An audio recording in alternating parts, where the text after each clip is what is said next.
Bismillahirrahmanirrahim. Assalamualaikum warahmatullahi wabarakatuh. Salam simpel. Ruh dari Allah itu ditiupkan kepada manusia berupa kehidupan melalui ubun-ubun, lalu terhubung masuk ke dalam hati manusia. Semasa di alam kandungan seorang ibu, yaitu setelah berumur 120 hari. Dari hati, jantung, itulah kehidupan roh, dipompa ke seluruh tubuh melalui pembuluh-pembuluh darah. Maka pergerakan tubuh jasad kita merupakan gerak dari roh dengan pengendalian hati. Maka jika baik hati kita untuk mengendalikan, maka baik pula pergerakan roh yang zahir kepada jasmania kita. Itulah sebabnya tidak terpisahnya roh dan jasmani kita itu, karena keduanya esa, yaitu jasad esa kepada roh dan roh esa kepada Allah. Maka Allah tidak perlu diesakan, karena Dia sudah nyata dalam keesaannya. Itulah syariat dan hakikat. Keduanya itu tidak boleh kita pisahkan, yang telah diatur oleh thariqah. Barang siapa yang memisahkan atau yang menceraikan keduanya, maka terbakarlah dirinya, dan tinggallah ia segala rabithah penuntunnya. Sedangkan Rasulullah SAW sendiri berhadapan langsung dengan Allah ketika beliau menerima tiangnya agama setelah lebih dari 13 tahun mendirikan pondasinya agama, yaitu Awaluddin Ma'rifatullah. Dan barang siapa yang mengabaikan thariqah zikir, maka tidak akan berdiri di atas jalan yang hak. Allah Ta'ala berfirman, dan bahwasannya mereka tetap berjalan di atas jalan yang lurus, kami akan berikan rizki dengan tidak kekurangan. Penurunan tajalli zat Allah yang Maha Latif, yang tidak boleh terlihat oleh mata kepala lahiriah maupun mata hati kecuali diizinkan olehnya, yaitu melalui sir, yakni suatu hubungan yang tidak bercerai dan tidak terpisahkan, tetapi tidak bersatu dan tidak bersekutu, yang disebut dengan dekat tiada bersentuhan dan jauh tiadalah berjarak. Maka ini adalah tidak memiliki kuasa apapun atas dirinya, melainkan Allah yang memberikan kekuasaan atas dirinya. Tidak memilih kehendak sedikit pun pada dirinya, melainkan Allah yang menentukan atas kehendaknya. Tidak ada memiliki hidup atas dirinya, melainkan Allah yang memberi hidup atas kehidupannya.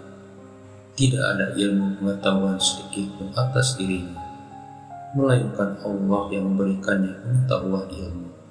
Tidak ada pendengaran atas dirinya, melainkan Allah yang memberikan pendengarannya. Tidak ada memiliki penglihatan atas dirinya, melainkan Allah yang memberikan penglihatan. Tidak ada memiliki perkataan atas dirinya, melainkan Allah yang mengajarkan perkataan. Maka untuk meletakkan sifat penyempurnaan antara sifat ma'ani, yaitu sifat pada zahir kita, dengan sifat ma'nawiyah, yaitu batin pada tubuh kita, pemahaman dalam nama Allah itu sebenarnya adalah zat, sifat, asma, dan af'al. Sebab pada lafaz Allah itu adalah sebagai berikut. Huruf alif pada kalimat Allah itu masuk pada zat. Huruf lam awal pada kalimat Allah itu masuk pada sifat. Huruf lam akhir pada kalimat Allah itu masuk pada asma. Dan huruf ha pada kalimat Allah itu masuk pada af'al. Maka itulah yang bernama Allah. Jika memang diri itu hayat, ruh, hendaknya kita jangan berhenti pada ruh saja. Akan tetapi, teruskan dan tembuskan pandanganmu kepada hal dan sifat Allah Ta'ala. Sekiranya pandanganmu itu berhenti hanya kepada nyawa saja, maka sesungguhnya kita salah dalam memahami kenyataan bahwa fi itu ruh. Sebab tatkala ia nasab bagi sekalian tubuh nyawa namanya, tatkala ia keluar masuk nafas namanya, tatkala ia berkendak hati namanya, tatkala ia percaya akan sesuatu iman namanya, dan tatkala ia dapat memperbuat sesuatu akal namanya. Pohon akal itu adalah ilmu. Inilah jalannya, dan inilah yang disebut sebenar-benarnya diri. Jika demikian adanya, maka dapat dikatakan bahwa sekarang ini kita hanya bertubuh ruh semata-mata. Mengapa demikian? Kita di sini sudah pandang lahir dan batin kepada ruh. Di sini jangan diartikan bahwa kita yang memfanakan diri, akan tetapi fana itu dari Allah juga adanya. Sedangkan kata kita itu pun sudah lebur ke dalam fana itu sendiri.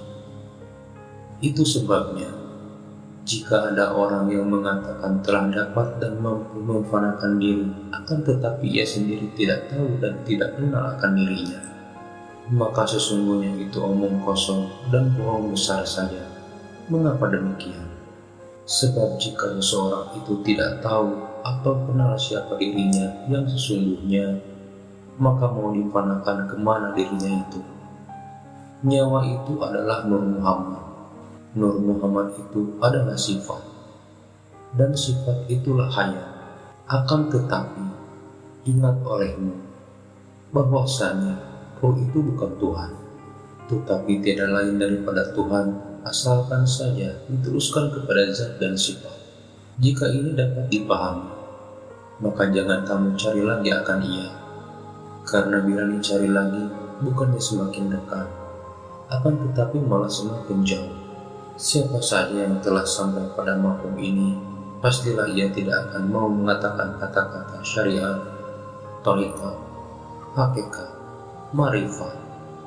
Dan ahli syariat tidak bersyariat lagi, ahli thariqah tidak berthariqat lagi, ahli hakikat tidak berhakikat lagi, ahli marifat tidak bermarifat lagi.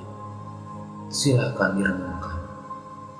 Seseorang yang sampai kepada Tuhan, ia tidak tahu lagi akan dirinya, dan tidak tahu lagi siapa Tuhannya. Emas, pasir, surga, neraka, sama saja.